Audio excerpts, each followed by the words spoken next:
Everyone, welcome back to my channel. इस video में हम करने वाले क्लास 7 की असेसमेंट वर्कशीट 7 जो कि हिंदी मीडियम के बच्चों के लिए। तो चलो शुरू करते हैं अपनी असेसमेंट वर्कशीट। ये आपकी एमसीक्यूज वाली, इसमें आपको टिक द क्रिएटिव करने हैं, बाकी और कुछ नहीं करना, ठीक है। और ये आपकी 10 अंक की है। तो चलो शुरू करते हैं। इसमें आपको 10 क्वेश्चन मिलेंगे, सबको सॉल्व करेंगे। पहला प्रश्न, निम्नलिखित में से किस राजवंश के समय लाल किला बनवाया गया था? तो ये 4 ऑप्शन दिए, इसमें किस राजवंश के समय में लाल किला का निर्माण करवाया गया था? आपने अगर चैप्टर पढ़ा है हिस्ट्री का, चैप्टर नंबर 4, तो आपको पता होगा, मुगल साम्राज्य वाला चैप्टर। तो इसका सही उत्तर है मुगल, ठीक है। इस बार सर्कल में आपको कलर करना है। तो मुगल साम्राज्य जो था उसके राजवंश के समय में लाल किला बनवाया गया था, ठीक है। नेक्स्ट क्वेश्चन देखते हैं। नेक्स्ट है क्वेश्चन नंबर 2, निम्नलिखित में से अकबरनामा पुस्तक की रचना किसने की? यहाँ पर आपको 3 व्यक्तियों के नाम दे रखे हैं और डी ऑप्शन में आपको दिया है कि कोई भी नहीं व्यक्ति, ठीक है। तो यहाँ पे बोला है इन तीन व्यक्तियों के नाम में से किसने अकबरनामा पुस्तक की रचना की, इनकी किसने अकबरनामा पुस्तक लिखी? तो पहला ऑप्शन है शाहजहां, दूसरा है जहांगीर, तीसरा है अबुल फजल, चौथा है उपरोक्त में से कोई नहीं। तो किसने अकबरनामा पुस्तक की रचना की थी? अबुल फजल ने की थी। किसने की थी? अबुल फजल ने। तो ऑप्शन नंबर सी को आपको कलर कर देना है, ठीक है। सर्कल में कलर कर देना है, ये आपका सही आंसर है।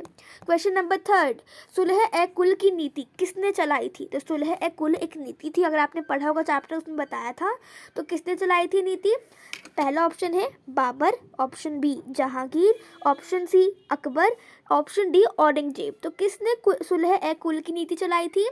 अकबर ने सुलह ए कुल की नीति चलाई थी, ठीक है। तो आपका ऑप्शन नंबर सी अकबर सही हो जाएगा। और क्वेश्चन नंबर 4 देखते हैं। मुगल प्रशासन में सूबे के प्रमुख को किस नाम से जाना जाता था? तो मुगल प्रशासन जो था उसमें जो सूबे के प्रमुख होते थे उसको किस नाम से जाना जाता था? ऑप्शन ए दीवान, ऑप्शन बी सूबेदार, ऑप्शन सी मनसबदार, उपरोक्त में से कोई नहीं।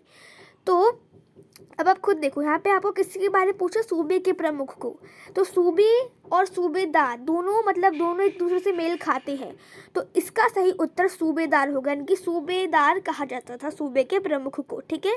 तो आपका ऑप्शन बी सूबेदार सही है। नाउ क्वेश्चन नंबर 5 देखते हैं। इस क्वेश्चन में आपके पास है अकबर के राजस्व मंत्री का नाम बताना है। तो अकबर का राजस्व मंत्री कौन था उसका आपको नाम बताना है। तो आपको ऑप्शन ए दिया है Todarmal, option B Jahangir, option C Abul Fazal, option D उपरोक्त में से कोई नहीं। तो कौन था राजस्व का मंत्री? नाम बताइए, जल्दी सोचिए। अगर आपको पता है कमेंट बॉक्स में कमेंट करिए, ठीक है। तो मैं आपको बताती हूँ, इसका सही उत्तर होगा टोडरमल। तो अकबर का जो राजस्व मंत्री था वो टोडरमल था, ठीक है। तो आपका ऑप्शन ए टोडरमल सही है क्वेश्चन 5 में। क्वेश्चन 6 देखते हैं।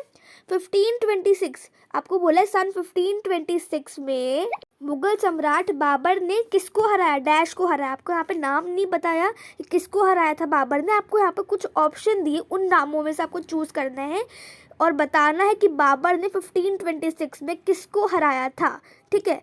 तो ऑप्शन ए है Akbar, option B Sikandar Lodi, option C Ibrahim Lodi, option D Timur. तो किसको बाबर ने हराया था 1526 में? इसका सही उत्तर होगा ऑप्शन सी इब्राहिम लोदी, ठीक है। ये इसका करेक्ट आंसर है, आप इसमें कलर कर लीजिएगा इसके सर्कल में। ऑप्शन अब आप क्वेश्चन नंबर 7 देखते हैं। क्वेश्चन नंबर 7, शाहजहां का उत्तराधिकारी कौन था? तो शाहजहां जो था उसका उत्तराधिकारी कौन था ये बताना है। Option A Jahangir, option B Dara Shikoh, option C Akbar, ठीक है, और ऑप्शन डी औरंगजेब। तो शाहजहां का उत्तराधिकारी कौन था?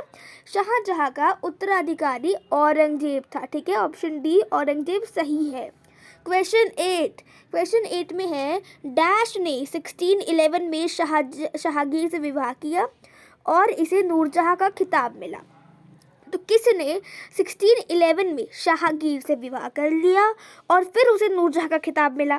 तो यहाँ पे 4 ऑप्शन दिए हैं। ऑप्शन ए में है कि Razia Begum, option B Sultana, option C Mehrunisa, option D उपरोक्त में से कोई नहीं। इसका सही उत्तर क्या है ये आपको बताना है। तो सही उत्तर होगा इसका ऑप्शन सी मेहरुनिसा, ठीक है। ये आपका सही उत्तर है। तो मेहरुनिसा ने 1611 में जहांगीर से विवाह किया और फिर उन्हें नूरजहां का खिताब मिल गया। अब हम पढ़ते हैं अपने नेक्स्ट क्वेश्चन की तरफ। नेक्स्ट क्वेश्चन है क्वेश्चन 9।